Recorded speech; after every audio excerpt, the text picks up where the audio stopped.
Loic stood in the doorway longer than necessary, not because he was uncertain, but because stepping inside meant becoming someone else.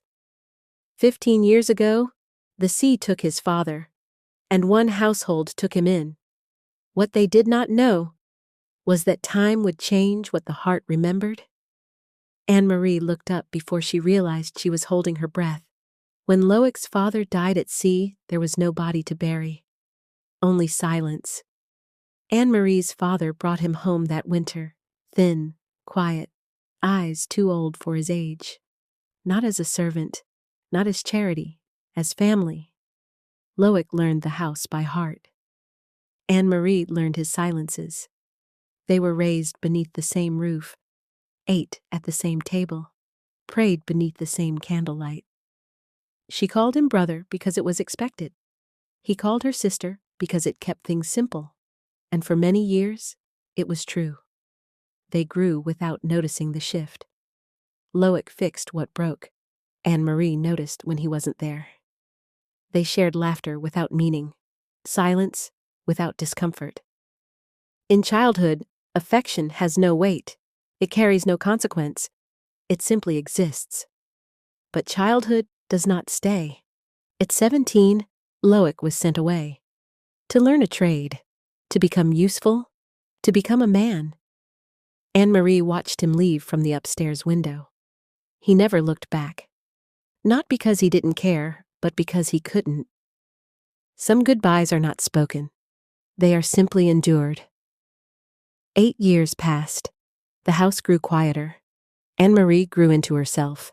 And then, one autumn evening, Loic returned. He was no longer the boy who left.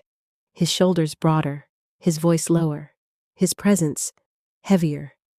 But it was his eyes that unsettled her most. The same eyes. Only now there was light in them, a quiet sparkle that caught when he smiled. And for the first time, Anne-Marie did not think brother. She thought, and stopped herself. They tried to speak as they once had, but their conversations ended too quickly. Their silences lingered too long. Loic avoided her gaze, and so did she. He did this because she was betrothed to another. But what frightened them was not desire. It was how little effort it required.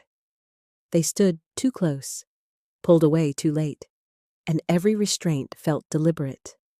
One evening, they walked the garden at dusk. The air was still. The world seemed to wait. Anne-Marie said quietly, "You have changed." Loic answered, "So have you." A pause, the kind that holds breath, the kind that alters futures. He almost said her name, not as family, but as confession. He turned her around and she clasped his shirt, and in a moment everything felt easy but wrong. She saw him only as her brother, but now the feeling was undeniably confusing. She could see his hesitation. He respected her father. Her beauty blinded him, but he couldn't bring himself to feel anything, even when the fire burned deep within. Footsteps sounded behind them. The moment broke. Neither spoke again. That night, neither slept. He thought about her in his arms. They wrote letters that stayed hidden, because they knew.